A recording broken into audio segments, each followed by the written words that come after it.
नमस्कार, आप देख रहे हैं टाइम्स न्यूज और मैं हूं आपके साथ कंचन। आमतौर पर देखने में आता है कि पूजा से संबंधित फल फूल, श्रृंगार, प्रसाद, धूप, अगरबत्ती सहित विभिन्न धार्मिक उत्पादों पर देवी देवताओं का चित्र होना आम बात है। इस प्रकार के उत्पादन के प्रयोग के बाद पैकिंग को डस्टबिन के हवाले कर दिया जाता है, जिससे कहीं न कहीं देवता का अपमान हो रहा है। इस मामले में वरिष्ठ अधिवक्ता अभीष्ट मिश्रा ने पहल की है। अधिवक्ता अभीष्ट बताते हैं कि महाकाल मंदिर का प्रसाद जिस बॉक्स में दिया जाता है उस पर महाकाल मंदिर, नाग चंद्रेश्वर और ओंकारेश्वर शिव मंदिर के चित्र अंकित हैं। भक्त इनके प्रसाद को लेने के बाद इन बॉक्स को कूड़े के हवाले कर देते हैं, जिससे चित्रों का अपमान होता है।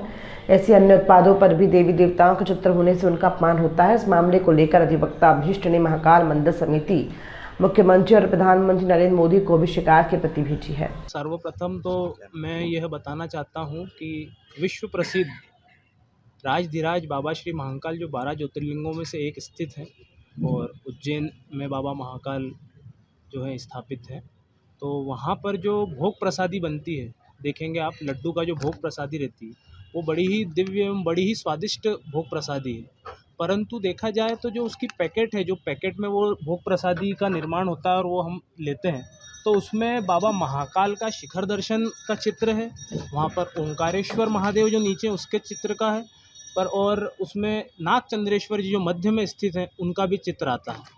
जब भक्त उस प्रसाद को ग्रहण कर लेता है, उसका उपभोग कर लेता है, तो वो जो पैकेट है वो तुरंत ही उसको कहीं पे फेंक देता है। मैं मानता हूँ 90% भक्त उस पैकेट को तुरंत फेंक देते हैं, जो कि कूड़ादान में और हमारे यहाँ ट्रेंचिंग ग्राउंड में और इधर ही जाता है, वो पूरा वेस्ट बन जाता है। तो सबसे मुख्य बात है, हमारे देवी देवताओं का यहाँ पे ये अपमान हो रहा है कि उनका चित्र इस पैकेट से हटाया जाए। आप सिर्फ उस पर भोग प्रसादी लिखें वो पर्याप्त है, तो इस पैकेट पे वो नहीं लिख, पूरा चित्र नहीं देते हुए। उसी प्रकार आप देखेंगे कपूर का जो पैकेट रहता है उस पर माँ सरस्वती का फोटो रहता है। हम देखेंगे कि अभी भोजशाला में सर्वे हो रहा है, माँ वाग देवी की जो प्रतिमा है उसके ऊपर पूरा सर्वे चल रहा है, और उसी प्रकार यहाँ ऐसा अपमान होता है। इसका भी पूरा जब उपभोग हो जाता है तो ये पैकेट भी डस्टबिन में जाता है। तो कब तक देवी देवताओं का इस प्रकार का अपमान होता रहेगा? तो मैंने माननीय प्रधानमंत्री जी, माननीय मुख्यमंत्री महोदय एवं महाकाल मंदिर प्रबंध समिति प्रशासक को एक नोटिस दिया है कि तुरंत अतिशीघ्र इस पैकेट को बंद करा जाए। अभी देखने में ये भी आ रहा है कि हमारा जो होली का उत्सव था वहाँ भी देवी देवताओं का अपमान हो रहा है। जो होली पर्व हर्ष उल्लास के साथ अपने परिवार के साथ, इष्टजनों, मित्रों के साथ, घर परिवार के साथ मनाया जाता था, वो आज पब में, गार्डनों में, पार्टीज़ में मनाया जा रहा है। वहाँ पर जो मेरी बहनें हैं, भाई हैं, दुर्भाग्यपूर्ण अमर्यादित वस्त्र पहनकर, सारे नशे करके, वहाँ पे धूम्रपान, मदिरा पान करने के बाद उसके बाद में सारे अन्य जितने रासायनिक मादक पदार्थों का सेवन करके अमर्यादित वस्त्र पहनकर वहाँ पे नृत्य करा जा रहा है। और नृत्य भी किसी गाने पर नहीं किया जा रहा है, नृत्य करा जा रहा है हमारे महादेव आराध्य के शिव तांडव स्तोत्र पर नृत्य करा जा रहा है।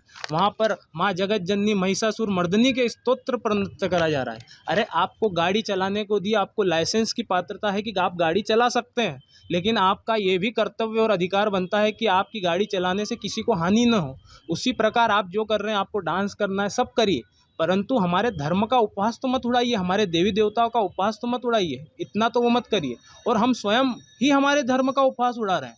तो इस प्रकार का जो प्रसार होता है, इसमें कानून में क्या संविधान में भी इसमें आर्टिकल 25, आर्टिकल 26 है। उसके बाद में हम इंडियन पेनल कोड में देखें तो आर्टिकल 295 और 295A में इसमें बताया गया है। और मैं ये मानता हूँ कि सिर्फ सत्ता से, केवल सत्ता से मत करो आप परिवर्तन की आस। सरकार कुछ नहीं करेगी, हमारे संस्कार ही सब कुछ कर सकते हैं। हम स्वयं संकल्पित हों, और ये ग्रह से चालू होगा। जब तक ग्रह का निर्माण नहीं होगा, राष्ट्र का निर्माण संभव नहीं। ये घर पे जब परिवार वाले साथ में बैठ के बच्चों को सिखाएंगे, युवा पीढ़ी गर्थ में जारी। मेरा यही कहना है कि जब तक हम खुद संस्कारों से स्वयं संकल्पित नहीं होंगे और भक्ति भाव में जुड़ेंगे नहीं, हम ये चीज़ समझ ही नहीं पाएंगे। तो मंदिर समिति अगर ये बदलाव नहीं करती है तो आपका क्या तो स्टैंड रहेगा? मैं न्यायालय की शरण में जाऊंगा, हम इसमें पिटीशन लगाएंगे, हम हाईकोर्ट और न्यायालय की शरण में जाएंगे। एक उत्पाद नहीं, हम सैकड़ों उत्पादों पर भगवान देव का फोटो आते हैं, तो क्या लगता है कि ठोस कानून बनना चाहिए? तो देखिए, मैं एक सनातन धर्म का पुजारी होने के नाते, एक अनुयायी होने के नाते मेरा ये कर्तव्य है कि मैं इस पर रोक लगाने के लिए जो भी कार्य मुझसे होगा मैं वो करता रहूँगा। और अन्य मुझे जो पूजनीय संत महामंडलेश्वरों द्वारा, कई अखाड़ों के संतों द्वारा ये प्रेरणा दी गई कि आप इस प्रकार का इस प्रकार का कार्यक्रम करिए ताकि इस पर रोकथाम हो सके, तो मैं उनकी ही प्रेरणा से ये कार्य कर रहा हूँ। आपका प्रबंध है। मैं अभिष्ट मिश्रा उच्च न्यायालय में अधिवक्ता हूँ। टाइम न्यूज देखिए अब आपके मोबाइल और स्मार्ट टीवी पर। लाइव प्ले स्टोर से डाउनलोड करें।